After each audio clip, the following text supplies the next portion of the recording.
آج کا دن حضرت مولا کائنات کرم اللہ تعالی وجہہ الکریم کی شہادت کا دن ہے. اسی نسبت سے شان مرتضیٰ بزبان مصطفیٰ صلی اللہ علیہ وسلم وکرم اللہ تعالی وجہہ الکریم انشاءاللہ بیان کریں گے، اس نیت سے کہ اللہ تعالی مولا کائنات کرم اللہ تعالی وجہہ الکریم کے فیضان سے ہم سب کو حصہ وافر عطا فرمائے. آقا علیہ السلام نے ارشاد فرمایا، میں نے سب سے بہترین خاتون یعنی حضرت فاطمہ رضی اللہ تعالی عنہا کا نکاح سب سے بہترین مرد کے ساتھ کر دیا. سب سے بہترین مرد حضرت مولا کائنات کرم اللہ تعالی وجہہ الکریم.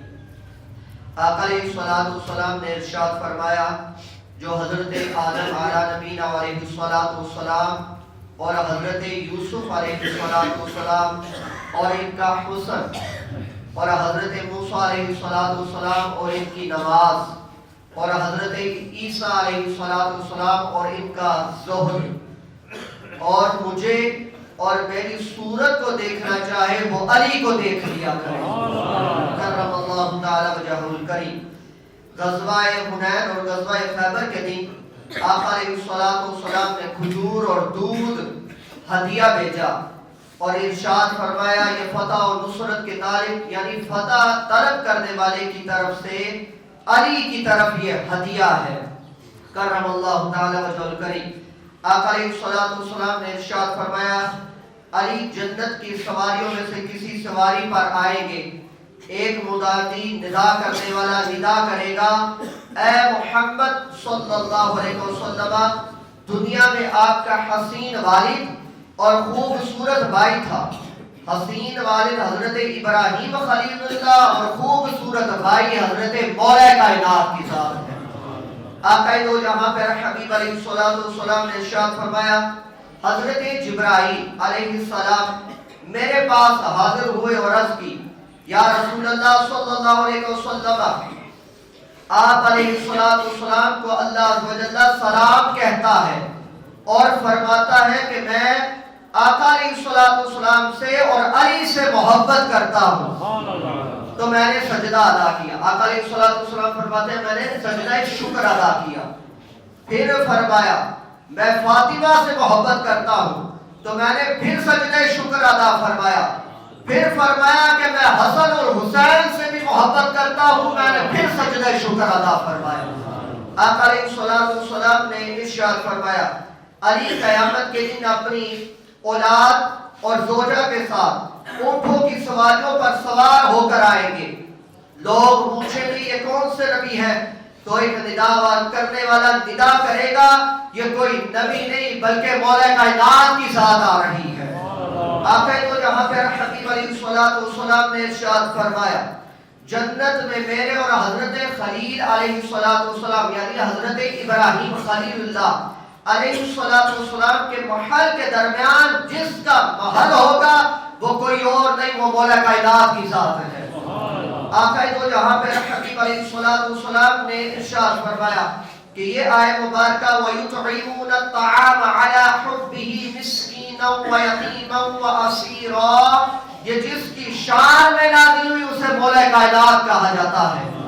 آقا تو جہاں پر حبیب علیہ السلام نے جب مواخات فرمایا یعنی نصارہ اور مہاجرین کو آپس میں بھائی بھائی بنایا تو مولا کائنات کی ذات بچ گئی. انہوں نے عرض کی، یا رسول اللہ صلی اللہ علیہ وسلم میرے بارے میں کیا حکم مل رہے، کسی کا بھائی نہیں بنائیں گے. آقا دو جہاں پر حبیب علیہ السلام نے فوراً ارشاد فرمایا، انت اخی فی الدنیا والآخرہ، اے علی دنیا میں بھی تو میرا بھائی ہے اور آخرت میں بھی میرا بھائی ہے. اور آقا علیہ السلام نے یہ ساری شان و شوکتیں ان کے حق میں بیان فرمائی. اور اس سے یہ مراد کوئی نہ لے کہ آقا علیہ السلام نعوذ باللہ بڑے بھائی کی طرح جیسے آج کئیوں کا عقیدہ ہے، اس طرح ہرگز نہیں. سرکار کا یہ کرم ہے، سرکار کی یہ نظر عنایت ہے، جس کو چاہے عطا فرما دے. لیکن مولا کائنات نے یہ فرمان سننے کے بعد ہرگز کبھی یہ جملہ نہیں دہرایا کہ یا رسول اللہ میرے بھائی ہیں، بلکہ جب بھی پکارا ہے یا رسول اللہ یا حبیب اللہ ہی کہہ کر پکارا ہے. آقا دو جہاں پر حبیب علیہ السلام کے پیاروں، آقا دو جہاں پر حبیب علیہ السلام کے غدیر خم کے مقام پر مولا کائنات کا ہاتھ ایسے بلند کر کے کہا تھا، من کنت مولا فہذا علی مولا، جس کا میں مولا اس کا علی مولا۔ تو کہتے ہیں سب سے پہلے اس جملے پر جنہوں نے مبارک بات دی وہ حضرت عمر فاروق رضی اللہ تعالیٰ عنہ کی ذات تھی۔ آپ اٹھے اور مولا کائنات کو مبارکباد دی، اور حضرت عمر فاروق رضی اللہ تعالیٰ اس کے بعد کہا کرتے تھے کہ مولا جو سے ہے حضرت علی ہر مومن کے مولا ہے، جو حضرت علی کو مولا نہ مانے وہ مومن ہی نہیں ہے۔ یعنی یہ جملے کا اتنی محبت تھی آپس میں، گہری محبت اور عشق اور الفت کا یہ آپس میں رشتہ تھا۔ آقا دو جہاں پر حبیب علیہ السلام نے ارشاد فرمایا، جس نے علی رضی اللہ تعالیٰ سے محبت کی اس نے میرے ساتھ محبت کی، اور جس نے میرے ساتھ محبت رکھی اللہ اسے اپنا محبوب بنا لیتا ہے، اور جس نے علی کے ساتھ بغض رکھا اس نے میرے ساتھ بغض رکھا، اور جس نے میرے ساتھ بغض رکھا اس نے اللہ عز و جل کے ساتھ بغض رکھا، اور جو اللہ کے ساتھ بغض رکھے وہ اللہ کے غضب میں ہے۔ آقا علیہ السلام نے ایک اور جگہ ارشاد فرمایا، جس نے میری اطاعت کی اس نے اللہ کی اطاعت کی، اور جس نے میری نافرمانی کی اس نے اللہ کی نافرمانی کی۔ اس سے متصل ایک اور جملہ ارشاد فرمایا، جس نے علی رضی اللہ تعالیٰ کی اطاعت کی اس نے میری اطاعت کی، اور جس نے علی کی نافرمانی کی اس نے میری نافرمانی کی۔ آقا علیہ السلام نے ارشاد فرمایا کہ مجھے یعنی علی سے محبت نہیں کرے گا مگر مومن، اور علی سے بغض نہیں رکھے گا مگر منافق۔ یعنی جو مومن ہے وہ علی سے محبت کرنے والا ہے، جو منافق ہے وہ علی سے نفرت کرنے والا ہے۔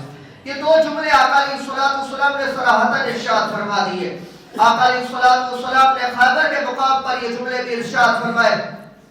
سرکار نے فرمایا یہ کل میں جھنڈا اس کے ہاتھ میں دوں گا جو اللہ سے محبت کرتا ہے اور اس کے حبیب سے محبت کرتا ہے، اور اللہ بھی اس سے محبت کرتا ہے اور حبیب بھی اس سے محبت کرتا ہے۔ تو صبح کے وقت مولا کائنات تشریف لائے تو جھنڈا مولا کائنات کے ہاتھ میں دیا۔ تو حضرت عمر فاروق رضی اللہ تعالیٰ یہاں کہا کرتے تھے، میں نے کبھی بھی کسی عہدے کے لیے تمنا نہ کی، لیکن یہ واحد موقع تھا کہ میں بھی تمنا کرتا تھا کاش یہ جھنڈا میرے ہاتھ میں آ جاتا۔ لیکن یہ ہے کہ آقا علیہ السلام جس کو چاہے، یہ سرکار کی اپنی منشا ہے۔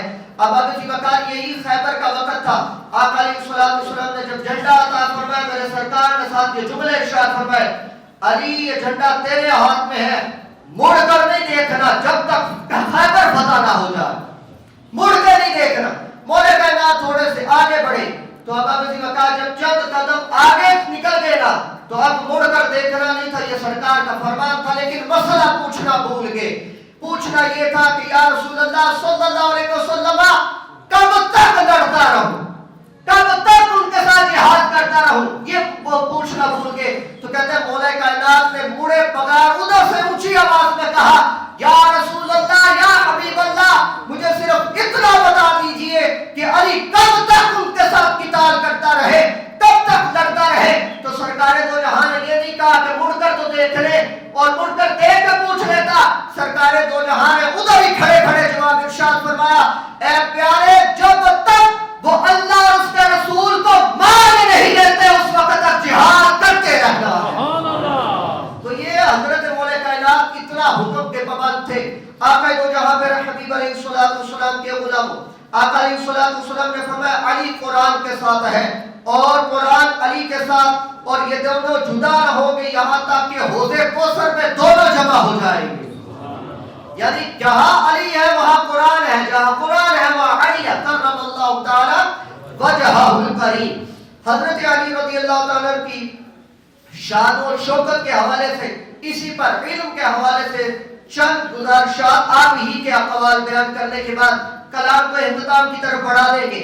فرمایا خدا کی قسم مجھے ہر ایک، مولا کائنات فرماتے ہیں خدا کی قسم مجھے ہر ایک آیت کا شان نزول اور کہاں نازل ہوئی اور کس کے حق میں نازل ہوئی سب کچھ معلوم ہے، کیونکہ میرے رب نے مجھے قلب اور عقل اور زبان ناطق کا عطا فرما دی ہے۔ حضرت مولا کائنات نے فرمایا جس کسی نے قرآن کے متعلق پوچھنا ہو وہ مجھ سے پوچھ لے، کیونکہ کوئی آیت ایسی نہیں جو مجھے معلوم نہ ہو کہ وہ کس دن نازل ہوئی، کس رات نازل ہوئی، اور کس پہاڑ پر نازل ہوئی، اور کس جگہ پر نازل ہوئی۔ آقا علیہ الصلوۃ والسلام کے یہ پیارے فرماتے ہیں میں سب کچھ جانتا ہوں۔ حضرت مولا کائنات نے ایک رات قرآن پاک فرقان حمید کی سورہ مبارکہ بسم اللہ الرحمن الرحیم یعنی سورہ فاتحہ سے پہلے بسم اللہ الرحمن الرحیم کا تذکرہ شروع کر دیا، اور صرف بسم اللہ کے با پر کلام کیا۔ بسم اللہ کے عشاء کے بعد یہ کلام شروع ہوا تو فجر ہو گئی۔ جیسے ہی فجر ہوئی تو کہتے ہیں کہ وہ صرف با پر کلام کرتے رہے یہاں تک کہ صبح ہو گئی۔ آپ نے فرمایا اگر اور رات ہوتی تو بیان کرتا رہتا، بیان با پر ہی بیان کرتا رہتا۔ واللہ یہ سمندر سے ایک قطرہ بیان کیا ہے۔ ساتھ فرماتے ہیں واللہ یہ بات اور میں نے مسئلہ چھیڑا ہے، یہ پورا سمندر ہے اور سمندر سے صرف کچھ بیان کیا ہے اور قطرہ بیان کر سکا ہوں۔ پھر آپ نے فرمایا آپ سب کو جاننے والے تھے۔ آپ فرماتے ہیں کہ حضرت مولا کائنات نے اگلے جملے ارشاد فرمایا کہ اگر میں سورہ فاتحہ کی تفصیل لکھنا شروع کروں تو 70 اونٹ اس کے بوجھ کو اٹھانے سے قاصر آ جائے۔ اتنی تفصیل جانتے تھے حضرت مولا کائنات کرم اللہ تعالی وجہہ الکریم۔ اور اب کسی وقت یہ کیوں نہ ملتا؟ یہ آقا علیہ الصلوۃ والسلام کی عنایت ہے۔ تین چیزیں جو آقا علیہ الصلوۃ والسلام نے عطا فرمائی۔ نمبر ایک، آقا علیہ الصلوۃ والسلام کے لعاب دہن کی یہ برکت ہے، کیونکہ جب مولا کائنات پیدا ہوئے تو سب سے پہلے جو آپ کے بدن میں اترا وہ آقا علیہ الصلوۃ والسلام کا لعاب دہن تھا۔ نمبر دو، آقا علیہ الصلوۃ والسلام نے ایک مرتبہ آپ کے سینہ اقدس پر ایسے ہاتھ مارا تھا، یہ اس کا فیض ہے۔ نمبر تین، مولا کائنات نے سرکار مدینہ کو غسل دیا تھا، اور جب غسل دیا تو سرکار کو جہاں کی ان آنکھوں کے درمیان پانی ٹھہر گیا۔ جو بندہ غسل دیتا ہے اسے پتا ہوتا ہے جب چہرہ سیدھا ہو نا تو جب غسل دیا جاتا ہے تو یہاں پر پانی ٹھہر جاتا ہے، تو یہاں پر پانی ٹھہر گیا اور سینہ مبارکہ پر پانی ٹھہر گیا۔ مولا کائنات فرماتے ہیں کہ میں نے اس پانی کو چوسا ہوا ہے، وہ جب پانی ٹھہر گیا میں نے آنکھوں سے بھی چوس لیا، میں نے سینے سے بھی چوس لیا، تاکہ جب تک چوسا ہوا ہے مولا کائنات کو اتنا علم آ گیا ہے کہ قیامت سے لے کر اب تک اور اب سے لے کر قیامت تک جو پوچھنا چاہو مولا کائنات سے ہر سوال کا جواب جانتا ہے۔ جن کے پانی میں اتنی وسعتیں ہیں، غسل کے پانی میں اتنی وسعتیں ہیں، اندازہ لگاؤ سرکار مدینہ کے علم کا کیا کمال ہوگا، آقا علیہ الصلوۃ والسلام کے علم کی گہرائیاں کیا ہوگی۔ یہی بات کسی شخص نے آ کر پوچھی تھی، کہا جب بھی سوال کرتے ہیں فوراً جواب دے دیتے ہیں، جب بھی سوال کرتے ہیں فوراً جواب دے دیتے ہیں، یہ نہیں کبھی کسی کو کہتے کہ کل آ جانا پرسوں آ جانا، فوراً دے دیتے ہیں۔ کہا یہ بتا تیرے ہاتھ میں انگلیاں کتنی ہیں؟ اس نے فوراً کہا 10۔ کہا جیسے تو اپنی انگلیوں کو جانتا ہے ویسے میں سارے علم کے ابواب کو جانتا ہوں، سارے کا سارا علم میرے سامنے موجود ہے۔ اس وجہ سے اب آپ یہ شان کے کچھ پہلو آپ کے گوش گزار کیے ہیں، ابھی تو مولا کائنات کی شان شروع ہی نہیں ہوئی۔ حضرت آقا دو جہاں پر حبیب علیہ الصلوۃ والسلام نے اتنا شان و مرتبہ مولا کائنات کو عطا فرمایا۔ اللہ رب العزت کی بارگاہ بے کس پناہ میں دعا ہوں اللہ تعالی ہمیں آپ کی محبت پر زندہ رکھے، آپ ہی کی محبت پر موت عطا فرمائے، اور آپ ہی کی محبت پر ہم سب کا قیامت والے دن حشر فرمائے۔ وآخر دعوانا ان الحمد للہ رب العالمین۔